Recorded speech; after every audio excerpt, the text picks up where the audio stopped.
होता है कम्युनिकेशन का, जिसके अंदर पीबीएक्स और आईपीपीबीएक्स जो है वो वहाँ पर आप उसको यूज़ कर रहे होते हैं। और हर तरह की जो वर्बल और नॉन वर्बल कम्युनिकेशन होती है जो डिफरेंट सेक्शन डिफरेंट डिपार्टमेंट के साथ की जाती है ना, तो वो कीपिंग चेक कौन करता है? वो कम्युनिकेशन मैनेजर करता है। पीबीएक्स का मैंने बताया था आपको, प्राइवेट ब्रांच एक्सचेंज का, जिसके अंदर प्राइवेट टेलीफोन कॉल्स का नेटवर्क होता है और वो गेस्ट को कॉल्स की सहूलियत उसे फराहम करते हैं। और आईपीपीबीएक्स का मैंने आपको बताया था, वो क्या होता है? Internet protocol. और प्राइवेट ब्रांच एक्सचेंज, जिसके अंदर से इंटरनेट की सर्विसेज जो है वो आप क्या करते हैं कि अपने क्लाइंट्स को, अपने कस्टमर को जो है वो आप क्या करते हैं? प्रोवाइड करते हैं। अब ये तमाम की तमाम चीज़ों को कौन बेसिकली चेक कर रहा होता है? वो कम्युनिकेशन मैनेजर चेक कर रहा होता है। चलें लिख लें कि keeping in check all communication facilities such as PBX, all communication facilities such as PBX, private branch exchange, and internet in the hotel. PBX and internet in the hotel. Such as PBX। मैंने आपको बताया था ना कि languages जब हम improve करते हैं ना, तो उसमें 3 तरह से उस पर काम किया जाता है। आपकी लिसनिंग को बढ़ाया जाता है, आपकी राइटिंग को बढ़ाया जाता है और आपकी स्पीकिंग को बढ़ाया जाता है।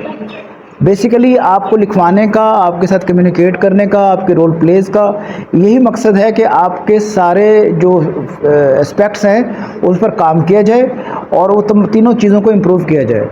जिनकी राइटिंग स्किल नहीं थी वो राइटिंग स्किल इम्प्रूव कर लेंगे, जिनकी कम्युनिकेशन स्किल नहीं थी वो थ्रू रोल प्ले से कम्युनिकेशन स्किल अपनी बेहतर कर लेंगे, और जिनको स्पीकिंग नहीं आती वो भी रोल प्ले से जो है वो उसको इम्प्रूव कर लेंगे। यानी कि और लिसनिंग की, जैसे आप लेक्चर को सुन रहे हैं, आपके स्टेज पर रोल प्लेज होते हैं, आप उनको सुन रहे हैं, तो इससे क्या हो रहा है कि basically you are improving your listening skill. तो मैं हमेशा कहता हूँ कि जब कोई बोल रहा होता है तो आप सुने कि बेसिकली वो आपको क्या कह रहा है। ठीक है, अगला पॉइंट लिखिए, ट्रेनिंग एंड शेड्यूलिंग टेलीफोन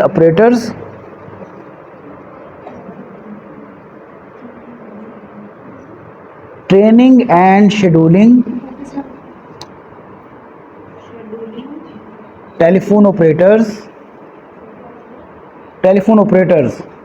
अगर बड़े होटल्स हो ना, तो ये कम्युनिकेशन मैनेजर क्या करता है कि उसकी ट्रेनिंग भी करता है और उसको स्केजुलाइज, ये शेड्यूलिंग भी करता है टेलीफोन ऑपरेटर्स की, कि उसको कैसे कॉल्स को रिसीव करना है और कैसे कॉल्स को करना है। कौन कर रहा है? बेसिकली ये कम्युनिकेशन मैनेजर कर रहा है। अगला लिखिए, in case of large hotel लिख लिया ना। In case of again I repeat, in case of large hotels या लार्ज ऑफिसेज, कम्युनिकेशन मैनेजर क्या करता है? ट्रेनिंग करता है, उनकी शेड्यूलिंग करता है टेलीफोन ऑपरेटर्स की। शेड्यूलिंग से मुराद क्या है कि एक मॉर्निंग में आता है और एक इवनिंग में आता है। मॉर्निंग वाले ने किस तरीके से अपनी तमाम चीज़ों को रिकॉर्ड करना है और रिपोर्ट करना है, इवनिंग वाले ने किस तरीके से जो है वो उसको रिकॉर्ड करना है और रिपोर्ट करना है। ये कौन करता है? कम्युनिकेशन मैनेजर करता है। आगे लिखें, इंश्योरिंग इमीडिएट डिलीवरी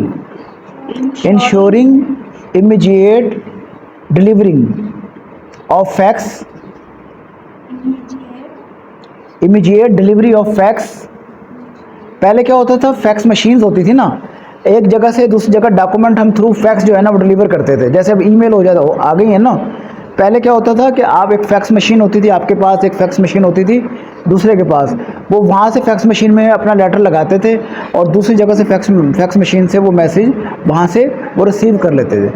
तो बेसिकली उसकी जो इमीडिएट डिलीवरी होती है ना, किस पर? गेस्ट को। ये भी कौन इंश्योर करता है? ये भी कम्युनिकेशन मैनेजर करता है कि जो फैक्स आई थी, जिस साहब के लिए, गेस्ट के लिए आई थी, उन तक वो पहुँच गई है या नहीं पहुँच गई। ठीक है, अब लिख लें, ensuring immediate delivery of fax to the guest if required।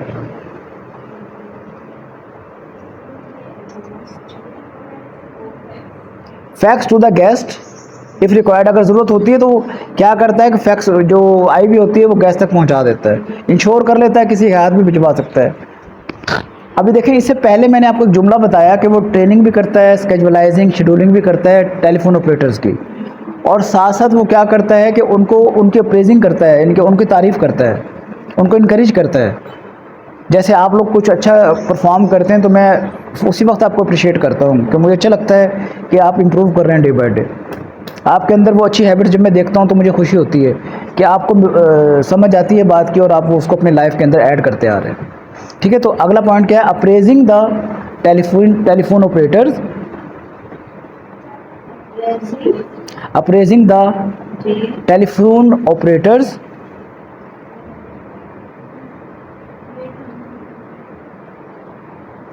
ठीक है। अब अगला देखें। अब जैसे मैंने आपको पहले बताया फैक्स मशीन्स थी, 90s के बाद इंटरनेट वगैरह जो है वो 1998 के बाद प्रॉपर एक इंटरनेट का सिस्टम शुरू हुआ, लेकिन हमारे यहाँ तो बहुत लेट शुरू हुआ है इसका। तो अब क्या है कि जैसे जैसे कोई जदीद टेक्नोलॉजी आती है ना, with the reference of communication sections, तो बेसिकली कम्युनिकेशन मैनेजर की ज़िम्मेदारी होती है कि वो उस लेटेस्ट टेक्नोलॉजी को आप चेंज करे, आप उसके according to the latest technology अपने सिस्टम को अपग्रेड करे, ठीक करे, और उसको जो है ना उसके मुताबिक उसको एग्जीक्यूट करे। ठीक है, लिख लें, changing the communication system, changing the communication system to the latest technology, changing the communication system to the latest technology for easy use,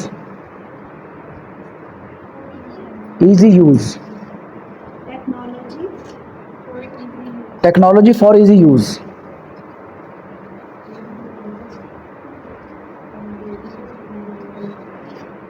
अभी हम अगला टॉपिक करने जा रहे हैं क्वालिटीज़, जिसमें हम डिस्कस करेंगे फ्रंट डेस्क मैनेजर या ऑफिसर की क्वालिटीज़ और उसकी कॉम्पिटेंसीज।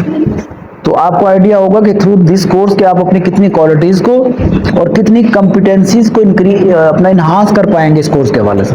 टॉपिक दे दें, front office staff qualities and competencies. Front office, हाँ जी, staff qualities, staff qualities and competencies. लिख लिए? ठीक है, नंबर 1 लिखें, understand their respective roles and responsibility, understand their respective role. Through this course, समझ लें, through this course you people will be understand your roles and responsibility in the hotels और in the office. अब आप देखें ना, आप कहीं जगह जॉब करने के लिए जाएंगे तो अगर आपको रोल्स एंड रिस्पॉन्सिबिलिटी का पता होगा तो आप वहाँ बेहतर परफॉर्म कर पाएंगे, वरना अदरवाइज वो जो प्रोविजन देंगे ना, वो आपको उस प्रोविजन से पहले ही वो आपको डिसमिस कर देंगे। वो कह देंगे कि आप पहले जाकर सीख कर आए कि, और फिर मैं आप तजर्बा नहीं कर सकता अपने ऑर्गेनाइजेशन में अनट्रेन्ड बंदे को रखने का। तो व्हाट विल हैपन कि वो आपको वापस भेज देगा।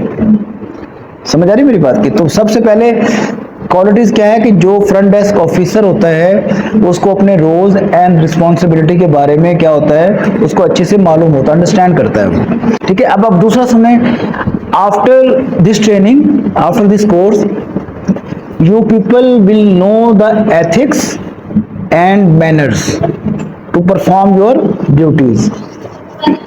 इस कोर्स के बाद आप अपने ड्यूटीज को ज़्यादा एथिकली यानी अखलाकियात से और मैनर्स के साथ जो है ना परफॉर्म कर सकेंगे। लिख ले, इक्विप, EQUIP, इक्विप यानी कि इक्विप देमसेल्फ, अपने आप को तैयार करते हैं, हम इक्विप करते हैं। लिख लिया, देमसेल्फ लिखा, with basic etiquettes, basic etiquettes and manners. दूसरे सुन लें, इस कोर्स के बाद आपको पता होगा कि आपने किस तरह की ड्रेसिंग करनी है। ठीक है ना, आप यूनिफॉर्म पहनना है तो साफ हो, नीट एंड क्लीन हो। ठीक है, उसमें आपकी गुफ्तगू कैसे हो, आपकी उनके साथ इंटरेक्शन कैसे हो, ये सारा का सारा बेसिकली आप इस कोर्स से सीख जाएंगे। लिख ले आगे, possess, POSSESS, possess pleasant, PLEASANT, pose is pleasant, comma, polite, Pose is pleasant, polite. Comma, polite and cordial personality.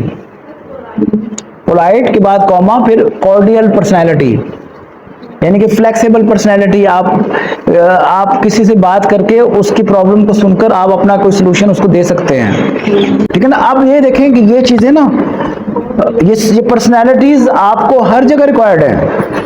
आप स्कूल में हैं, आप कॉलेज में हैं, आप इंडस्ट्री में हैं, आप मल्टीनेशनल कंपनी में हैं, आप गवर्नमेंट डिपार्टमेंट में हैं, सेमी गवर्नमेंट में हैं, आप कहीं भी हैं, मुल्क में हैं या मुल्क से बाहर हैं, आपकी पर्सनैलिटी के ऐसी होनी चाहिए, ठीक है ना। आपकी ड्रेसिंग, आपकी गुफ्तगू, आपकी कॉर्डियल, आप एक दूसरे के साथ किस तरीके से इंटरेक्ट करते हैं, किस तरीके से लोगों के लिए एक प्रॉब्लम सॉल्वर का, उनको खुशी देने का सबब बनते हैं, उनको सेटिस्फाई करने का सबब बनते हैं। तो ये सारा का सारा जो है वो आपकी पर्सनैलिटी का हिस्सा है। वो ज़रूरी नहीं कि आप इसको एक ही उससे समझें। मैंने आपको सारी इंडस्ट्रीज़ के बारे में बताया था कि हर इंडस्ट्री का जो फ्रंट ऑफिस है वो फेस ऑफ द ऑफिस होता है, और वो जो फ्रंट ऑफिसर या फ्रंट मैनेजर होता है वो बेसिकली मेन रोल अदा कर रहा होता है, इदारे को प्रेजेंट कर रहा होता है। अगला लिखें, जैसे मैंने आपको पहले भी बता चुका हूं, लेकिन अगेन समझ लें, वेयर क्लीन यूनिफॉर्म, यानी कि आप अगला पॉइंट क्या है, wear clean and neat uniform. Wear पहनता है clean and neat uniform with some accessories and footwear. With some accessories, accessories क्या हो सकती हैं बताइए, कोई बताएगा? With some accessories and footwear. Watch, जी जी, वॉच हो सकती है, आपकी टाई हो सकती है, ठीक है ना, आपका जो है वो कोट हो सकता है साथ, फीमेल के लिए स्कार्फ हो सकता है, ठीक है ना, कोई स्कर्ट हो सकता है, साथ वॉच हो सकती है। समझ आ गई मेरी बात की? और लोगो हो सकता है कोई होटल का आपकी यूनिफॉर्म के ऊपर, जो आपको जो है वो वहां पर लगाना हो, ठीक है। फुटवेयर, फुटवेयर किसे कहते हैं? फुटवेयर, फुटवेयर उसमें शूज भी आ सकते हैं और आपकी सॉक्स भी आ सकती हैं जो आप पैरों में पहनते हैं, ठीक है जी। अगला लिखें, कन सिस्टम है जो it contains the following steps. कुछ स्टेप्स हैं जिससे हम ये रिजर्वेशन करते हैं। नंबर 1 ये लिख लें, it contains the following step. Number 1 it contains, ये इस पर मुश्तमिल है मुख्तलिफ steps. It contains the following steps. Number 1 slip for request of accommodation reservation request. इसके लिए पहले कन्वेंशनल जो रिजर्वेशन प्रोसेस है ना, इसमें एक स्लिप होती है, समझ आई ना। विटनी क्या कहता है, जो रिजर्वेशन सिस्टम है वो कहता है कि सबसे पहले आपके पास एक स्लिप होनी चाहिए जिसके ऊपर एक रिक्वेस्ट जनरेट हो कि आपको अकोमोडेशन चाहिए। क्या लिखा है? Slip for request of accommodation reservation.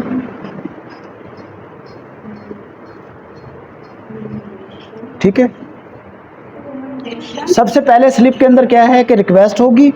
Number 2 के अंदर क्या, उसकी डिटेल होगी, रिजर्वेशन वाले कराने वाले की गेस्ट का नाम, उसकी टाइप लिख लें। नंबर 2 में witness slip that records, number 2 में witness slip that records, step 2 लिखवा रहा हूँ, witness slip that record guest name, accommodation type, guest name that records guest name, accommodation type, number and duration of stay, and duration of stay। जो चीज़ नहीं समझ आई मुझे पूछें madam.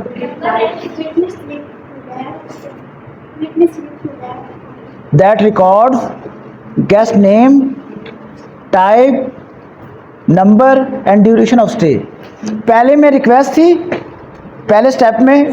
दूसरे step में वो कुछ इन्फॉर्मेशन रिकॉर्ड करता है जिसमें आपका नाम, गेस्ट का नाम, उसका टाइप, उसका नंबर और उसका ड्यूरेशन, जितने दिन उसने स्टे करना है। नंबर 3 पे लिखें temporary oblique permanent, temporary slash permanent arrival slip, temporary slash permanent arrival slip, यानी कि किस स्लिप में कि वो जो अराइवल की स्लिप होती है ना गेस्ट की, वो परमानेंट मिल जाए या टेम्परेरी हो, लेकिन वो उसका मौजूद होना ज़रूरी होता है। कौन कह रहा है? ये विटनी कह रहा है, यानी कि विटनी पेपर कॉरपोरेशन ने जो विटनी रिजर्वेशन सिस्टम ईजाद किया, वो ये कहते हैं कि ये स्टेप्स उसके अंदर शामिल हों इस प्रोसेस के अंदर। ठीक है, अगला लिखें गेस्ट बिल। गेस्ट बिल भी होना चाहिए। गेस्ट बिल, अब मिसाल के तौर पर you people suppose to be a guest, तो आपका बिल एक वहाँ पर मौजूद हो कि आपने क्या वहाँ से वो किया है, इनके उसको कितने दिन का स्टे है, कितना एडवांस है, कितना आपने वो किया है, सारा उसके अंदर मौजूद होना चाहिए। आ रही है समझ? ठीक है, गैस बिल। अगला लिखें गेस्ट रजिस्ट्रेशन कार्ड, जो हमने पढ़ा था डिटेल में कि GRC guest registration card, clear? ठीक है, अगला लिखें correspondence file, CORR correspondence file, CORRESPONDENCE correspondence file. Correspondence कौन सी? In between hotel and guest, जो भी क्रॉसपॉन्डेंस कम्युनिकेशन, जो भी मैटर्स हैं, उसकी प्रॉपर क्या है, एक फाइल वो बनती है उसकी।